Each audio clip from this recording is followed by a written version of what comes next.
Ayan nga, ayan.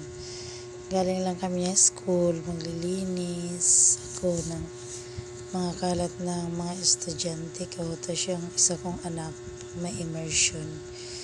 Ayan, ang buhay nanay, mga kamami. Ayan, yung kwarto ng dalawa kong dalaga. Inayos ko lang yan konti. Kasi okay naman siya. Malinis naman. Inayos naman nila yung mga unan at kumot nila. Magwawalis-walis lang ako dyan.